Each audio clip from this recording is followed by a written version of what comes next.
성경 봉독 시편 121편 1절에서 2절.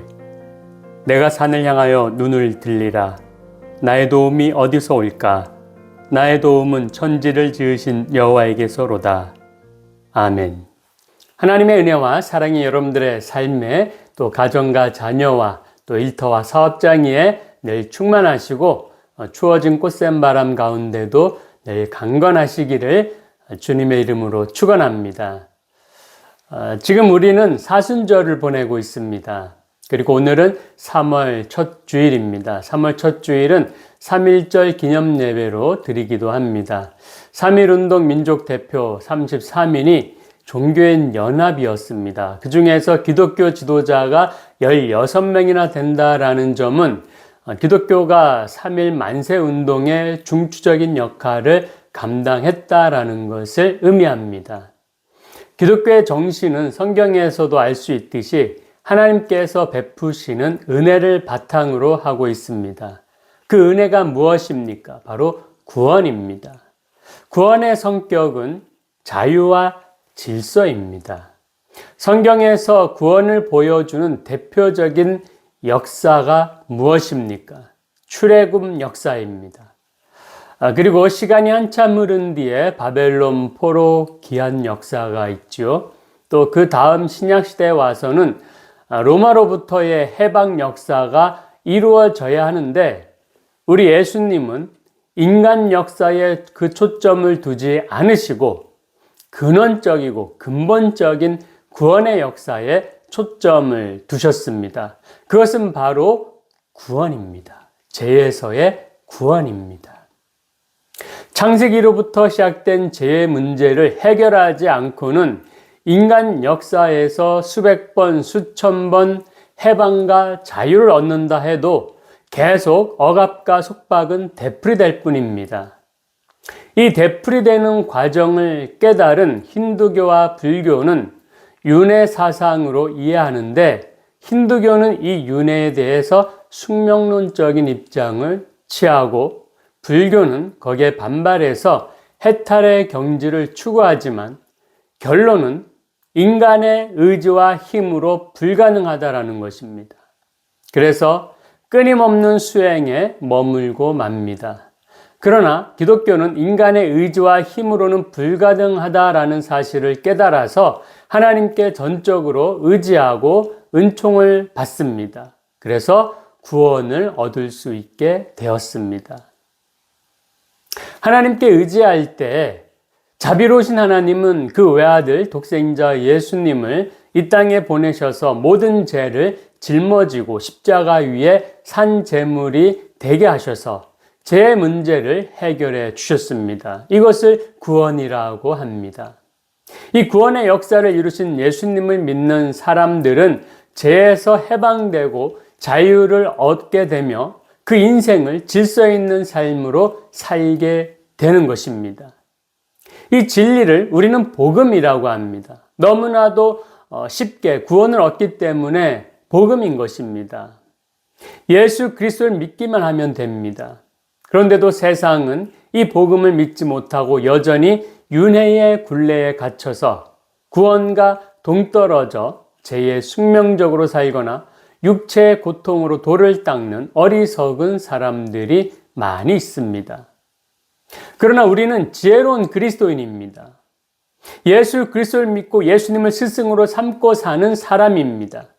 복음을 믿고 구원을 얻은 자들이며 하물며 동시에 하나님의 자녀가 된 거룩한 위대한 존재입니다.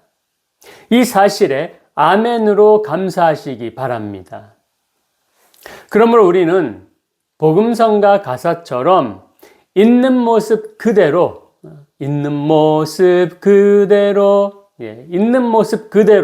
하나님께 나아가면 됩니다. 우리가 하나님의 수고를 덜어드린다라고 할 수 있는 아무것도 그런 것이 하나도 없습니다. 그냥 있는 모습 그대로 나아가면 됩니다. 부족함 그대로, 죄가 묻은 그대로, 미련함 그대로, 어리석은 그대로 하나님께 나아가면 하나님은 사랑이시라 아무것도 따지지 않고 은혜를 베풀어 주시는데 그 은혜를 체험하는 순간 감사와 감동의 눈물이 나오고 회개가 됩니다.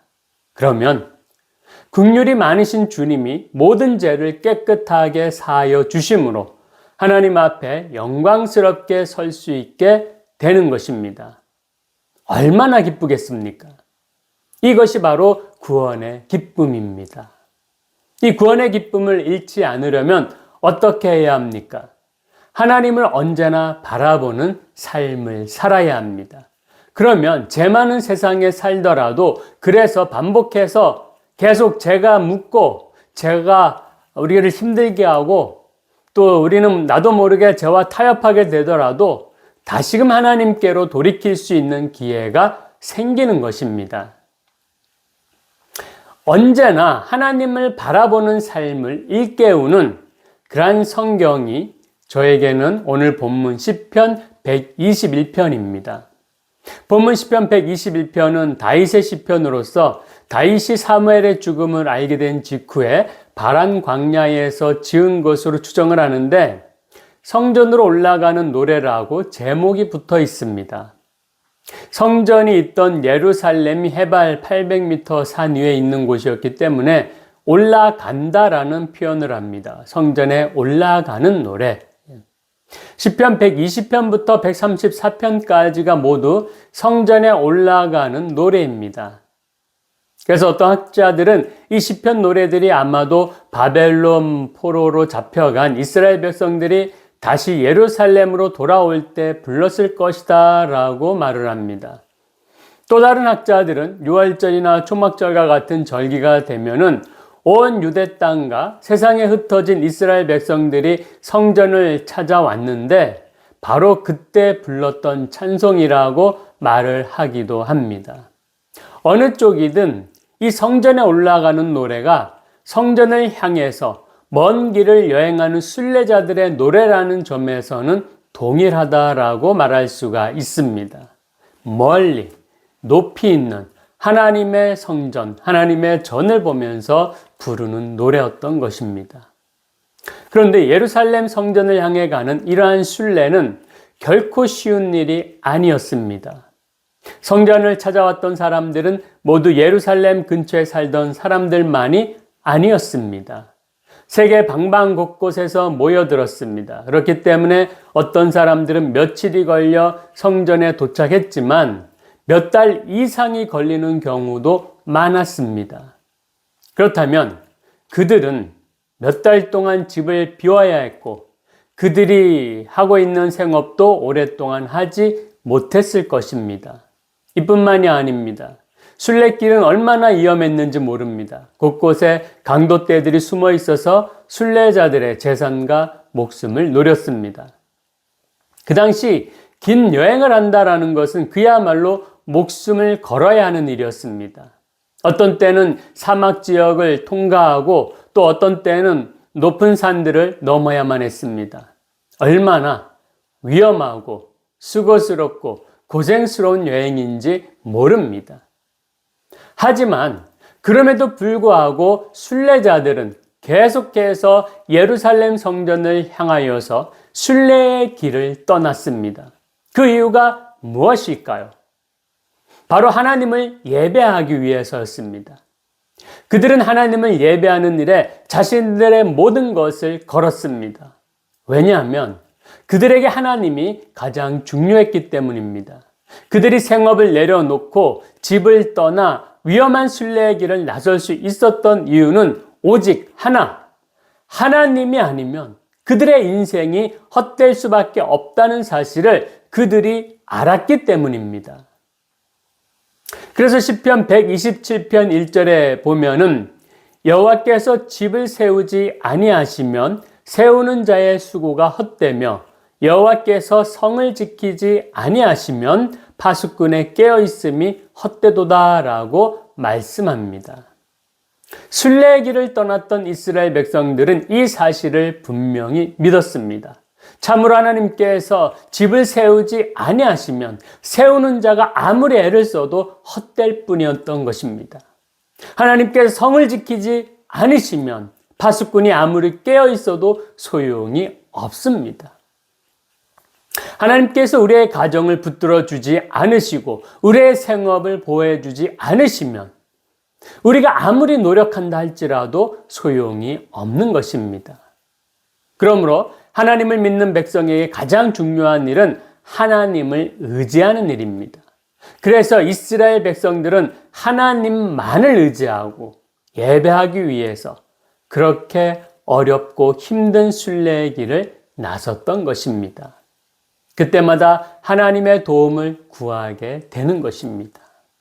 그러면 하나님께서는 이스라엘 백성들이 광야를 지나는 동안에 졸지도 아니하시고 주무시지도 아니하시며 현재 가고 있는 그 목적지까지 무사히 함께 해주실 뿐만 아니라 영원토록 함께 해주시겠다라고 말씀하셨습니다. 우리 인생은 마치 나그네 길을 가는 것과 같습니다. 이스라엘 백성이 예루살렘 성전을 향하여 가는 것처럼 우리는 천국을 향해 가는 나그네 인생이었습니다. 나그네 인생. 그 길은 마찬가지로 험하고 생명의 위협을 받고 온갖 어려움과 위험이 도사릴 것입니다. 그럴 때 우리는 어떻게 해야 합니까? 우리가 지금 나그네 인생을 걸어가고 있는데 이 어려운, 이 무서운, 이 힘든 이 상황 어떻게 해야 합니까? 네, 하나님의 도움을 구해야 합니다. 우리는 과연 어떻게 하나님의 도움을 받을 수가 있겠습니까? 본문 시편의 저자 다윗은 어떻게 도움을 받았을까요? 다윗의 인생, 그 인생 중에 최고의 고비를 넘긴 이야기를 우리가 살펴보겠습니다. 우리가 잘 알듯이 다윗의 믿음 생활은 그 누구도 따라갈 수 없는 아주 훌륭한 신앙인이었습니다. 하나님을 순수히 섬기며 순전하게 섬기고 단순하게 섬기며 예배하는 자였습니다. 하나님도 다윗을 마음에 합한 자라고 흡족해 하시며 항상 함께 하셨습니다. 그리고 모든 백성들이 존경하고 우러러보는 신앙의 믿음의 모델이었습니다. 그러나 어느 순간 다윗은 자신의 믿음 수준을 이 정도면 됐다 이렇게 안심하게 됐습니다. 그리고 만족했습니다. 나 정도면 만족했습니다. 백성들의 그 칭송 소리에 마음도 우쭐해졌습니다. 그 순간 시험에 들었습니다. 우리아의 아내 밧세바를 범하고 아내를 삼았습니다. 그의 생애 최고의 오점으로 남아 역사 속으로 회자되는 큰 죄를 범한 것입니다. 결국 나단 선지자가 전한 그 하나님의 말씀대로 네가 나를 업신여기고 햇사람 우리아의 철을 빼앗아 내 철을 삼았은즉 칼이 내 집에 영영이 떠나지 아니하리라. 이 말씀 그대로 다윗의 가문은 칼이 영영 떠나지 않아서 결국 나중에 나라가 남북으로 갈라졌습니다. 그리고 아수르와 바벨론 등 외세 침략으로 그 좋은 다윗성이 튼튼한 다윗성이 부서지고 그가 세운 찬란한 왕국은 유명무실해졌습니다. 우리는 이 다윗의 역사를 교훈으로 삼아 우리의 신앙생활을 만족하고 내 믿음의 수준을 내가 평가해서는 안 될 것입니다. 기준을 사람에게 두지 말고 하나님께 두고서 수시로 돌아보아서 내 신앙을 점검하고 내 믿음이 옆길로 새지 않도록 주의해야 합니다. 이것은 누구나 할 수 있는 것이지만 항상 긴장하고 부지런히 행해야 하는 것이므로 신앙생활을 쉽게만 보면 안 된다라는 교훈을 얻게 됩니다. 다윗의 인생의 오점을 남긴 이 실패에 나단 선지자의 호통 소리로 정신을 차리고 다윗은 무엇을 했습니까? 하나님께 금식하며 기도했습니다. 하나님, 저는 실패했습니다. 하나님, 죄를 범했습니다. 아무도 해결해 주지 못하고 나를 도와줄 수가 없습니다. 그래서 하나님만 바라봅니다. 하나님의 도움이 필요합니다. 하나님, 제발 도와주시옵소서. 그리고 고개를 들어 앞을 봅니다. 사람들은 어려움을 겪거나 고난을 당하면 주로 고개를 팍 숙입니다. 고개를 숙인 채 한숨만을 쉬게 됩니다. 우리는 한숨을 쉬는 사람 보면 뭐라고 말합니까? 야, 땅 꺼지겠다, 땅이 꺼지겠다 라고 그렇게 표현을 합니다. 한숨은 땅을 보면서 내쉬기 때문입니다. 고개를 들고 한숨 쉬는 사람은 그리 많지 않습니다. 이렇게 땅만 바라보면 꽉 막힌 시야로 인해서 자신에게 닥친 어려운 일을 헤쳐나갈 용기와 힘도 생기지 않습니다. 어려운 상황과 현실은 사람으로 하여금 고개를 숙이게 만들고 그 어두운 현실에 더욱 빠져들게 함으로써 헤어나올 수 없도록 만듭니다. 그러다 보니 힘든 상황을 이겨낼 만한 능력이 자신에겐 없음을 발견하게 되고 더욱 실망하고 실망해서 절망에 빠지게 됩니다. 그리고 사람들은 고개를 숙인 채 실패의 원인과 이유를 찾아서 다시 극복해야겠다 이러기보다는 대부분 반복해서 그 문제를 설명하는 데만 온 관심을 가집니다. 그래서 자학을 하거나 다른 사람을 원망하기도 합니다. 핑계를 만들어냅니다. 환경을 원망하기도 합니다. 심지어 하나님을 원망하기까지 합니다. 그런데 문제는 이처럼 고개를 숙인 상태에서는 아무런 해결점을 찾지 못한다는 것입니다. 고개를 숙이고 있는 상태는 우리에게 아무런 도움이 되지 못합니다. 우리는 힘들고 어려울 때일수록 위를, 하늘을 바라볼 줄 아는 사람이 되어야 합니다. 우리 속담에 하늘이 무너져도 솟아날 구멍이 있다라는 속담이 있습니다. 솟아날 구멍을 바라보려면 어떻게 해야 됩니까? 위를 바라봐야 합니다. 위를 바라보시기 바랍니다. 다윗은 솟아날 구멍이 필요해서 고개를 들었습니다. 그런데 뭐가 보입니까? 저 멀리 산들이 보입니다. 지금 도움이 필요한데 내 눈앞에는 산이 쫙 펼쳐져 있습니다. 여러분들은 지금 도움이 필요한 상황에서 산만 보이면 어떡하겠습니까? 현실적으로 산을 바라볼 때는 좌절할 수밖에 없습니다. 막막하기만 한 산만 쳐다보고 있으면 한숨밖에 나오지 않습니다. 산더미 같은 문제들이 눈앞을 가로막고 있는 상황으로 보이지 않겠습니까? 그런데 다윗은 찬양을 하고 있습니다. 내가 산을 향하여 눈을 들리라. 나의 도움이 어디서 올까? 내가 산을 향하여 눈을 들리라. 나의 도움이 어디서 올까? 다윗은 이 시편을 앞을 봐도 꽉 막힌 산밖에 없는데 누가 날 도와주겠냐 하는 심정으로 노래하는 것이 아닙니다. 다윗은 눈을 들어 앞에 놓인 산을 보면서 시선은 산 정상을 향하여 나의 도움이 어느 쪽에서 올까 하고 기대하는 심정으로 노래하는 것입니다. 그리고 이어서 다윗은 어떻게 찬양합니까? 2절입니다. 나의 도움은 천지를 지으신 여호와에게서로다. 아멘. 다윗처럼 우리도 눈을 들어 산꼭대기를 보면서 그 산을 지으신 하나님을 바라볼 수 있어야 할 것입니다. 산 너머에 천지를 주관하시는 하나님을 의지하는 믿음이 있어야 합니다. 모든 생사화복을 주관하시는 하나님은 무엇이든지 가능하게 하실 줄 믿습니다. 아멘. 이 말은 당장 앞에 있는 산이 없어져 우리의 문제가 해결된다는 그런 말이 아니라 그 산을 바라보면서 하나님을 기억해내고 하나님께 대한 확신으로 가득 찰 때 이미 도움이 시작되어서 힘이 나고 마음은 평안을 얻게 될 것입니다. 그러므로 우리는 산을 바라보면서 당장의 어려움과 문제를 바라볼 것이 아니라 그 위에, 그 너머에 계신 하나님을 바라보기를 축복합니다. 산은 누구에게나 앞에 놓여 있기 마련입니다. 세상 사람들은 산만 바라보면서 낙심하는 경우가 참 많이 있습니다. 십자가도 마찬가지입니다. 사람들은 십자가 형태만 바라봅니다.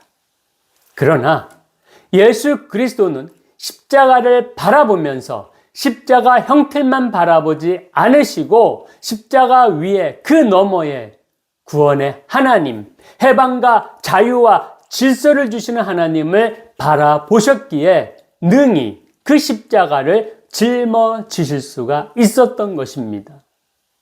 십자가도 우리 앞에 똑같이 놓여 있기 마련입니다. 그러나 우리도 예수님과 똑같이 십자가를 바라보면서 나의 구원과 도움이 하나님께 있음을 확신하면 역경 속에 주어지는 새로운 세계를 바라보게 될 것입니다. 아멘. 예전에 제 아내가 병원에 입원해서 산부인과 큰 수술을 받는데 병원에 서약서를 제출하는 그런 절차가 있었습니다. 의사가 와서 수술 받다가 어떤 일이 있어도 감사합니다. 이거를 서약서를 쓰라는 거죠.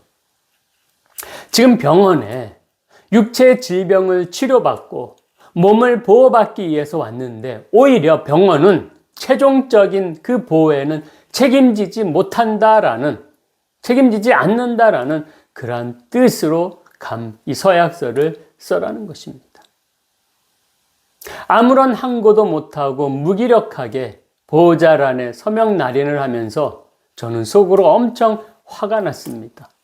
왜 이런 최악의, 물론 그럴 수밖에 없는 병원 사정은 알지만 지금 당장 보호받고 싶어서 왔는데 이런 서약서를 쓰라는 건 뭔가 좀 화가 났습니다. 그리고 당시 아내에게 아무것도 해줄 수 없는 것이 속상했습니다. 그저 화만 날 뿐입니다. 그 무엇도 이 세상에는 우리를 보호할 수 있는 것이 아무도 없습니다. 지금 내 앞에 가로막힌 산이 어떤 산입니까? 낙심하거나 좌절하지 말고 그 위에서 주관하시는 하나님의 도우심을 확신하시기 바랍니다. 제가 어릴 때 살던 태백에 있는 산은 문만 열면은 산이 높게 확 보입니다. 아주 산으로 둘러싸여서 답답합니다. 그러나 그 산을 꽉 막힌 산으로 바라보지 마시고 낙심하지 마시고 좌절하지 마시고 그 너머에 계시는 천지를, 그 산을 주관하시는 하나님을 바라보시기 바랍니다. 하나님 아버지는 졸지도 않으시고 주무시지도 않으시고 항상 우리의 가장 가까운 곳에서 지켜주시고 보호해 주십니다. 지금까지 영원까지 그렇습니다. 지켜주십니다. 지켜주실 것입니다. 우리는 참으로 어리석고 연약한 존재입니다. 한시라도 하나님의 도움 없이는 살아가기가 어려운 존재입니다. 그러나 우리가 할 일은 단순합니다. 눈을 들어 천지를 지으신 하나님을 바라보고 나의 도움을 구하기만 하면 되는 것입니다. 우리에게 은혜와 구원을 베푸시는 하나님께서 해방과 자유를 주시고 평안과 질서의 삶을 주실 줄 믿는 우리 모두가 되시기를 주님의 이름으로 축원합니다. 기도하시겠습니다. 사랑이 많으신 하나님, 저희들 삶을 살아갈 때에 강약길을 걸어가는 일들이 너무나도 많이 있습니다. 그 강약길을 걸어갈 때에 정말 도움이 필요할 때가 얼마나 많이 있습니까? 그럴 때 우리가 땅을 쳐다보지 않고 고개를 숙이지 않고 눈을 들어 앞을 바라볼 수 있는 그런 용기와 그런 믿음이 있도록 인도하여 주시옵소서. 우리가 눈을 들어 바라볼 때 산이 보입니다. 그 산을 보면서 또한 막막해 하는 것이 아니라 그 산 위에, 산 너머에 계시는 하나님을 바라보면서 천지를 주관하시는 하나님의 능력을 의지하면서 우리가 다시금 힘을 얻고 다시금 극복해낼 수 있는 용기를 얻고 하나님의 도우심을 구하는 믿음의 귀한 백성들 되기를 소망합니다. 하나님 앞에 믿음으로 도움을 구할 때, 기도할 때에 우리와 함께 하시고 우리를 지켜주시되 영원토록 지켜주시는 하나님을 만나게 될 줄로 믿습니다. 우리 주님께서 함께 하실 줄 믿사오며 거룩하신 예수님 이름으로 기도드리옵나이다. 아멘.